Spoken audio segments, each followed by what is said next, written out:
महाभारत के कई शक्तिशाली योद्धाओं में से सबसे आकर्षक लेकिन कम प्रसिद्ध शख्सियतों में से एक भीम का पोता बर्बरीक है।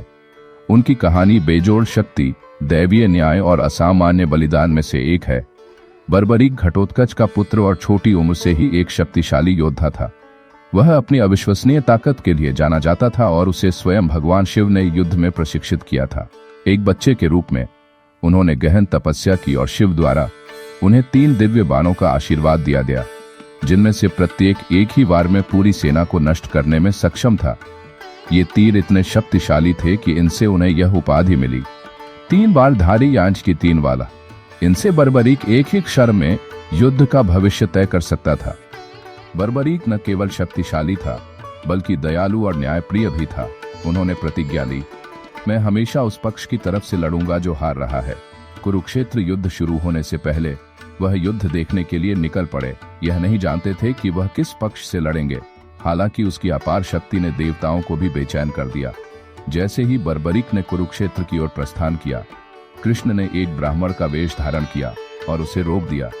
उत्सुकतावश कृष्ण ने पूछा, केवल 3 बारों से आप युद्ध कैसे लड़ेंगे? बर्बरीक ने मुस्कुराकर उत्तर दिया, मैं अपने पहले तीर से उन सभी को चिन्हित करूंगा जिन्हें मैं नष्ट करना चाहता हूं।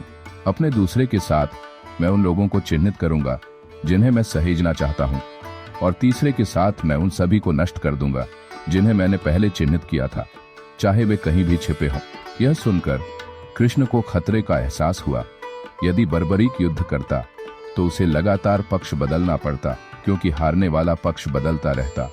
इसका मतलब यह था कि वह पांडवों और कौरवों सहित पूरे युद्ध क्षेत्र को मिटा सकता था। कृष्ण ने यह जानते हुए कि युद्ध धर्म के लिए नियत है, निर्णय लिया कि बर्बरीक भाग नहीं ले सकता। कृष्ण ने बर्बरीक से गुरु दक्षिणा मांगी।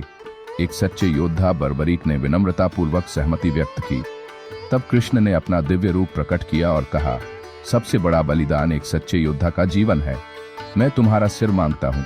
बिना किसी हिचकिचाहट के बर्बरीक ने कृष्ण को अपना सिर अर्पित कर दिया, जिससे साबित हुआ कि धर्म के प्रति उनकी भक्ति उनकी शक्ति से अधिक थी।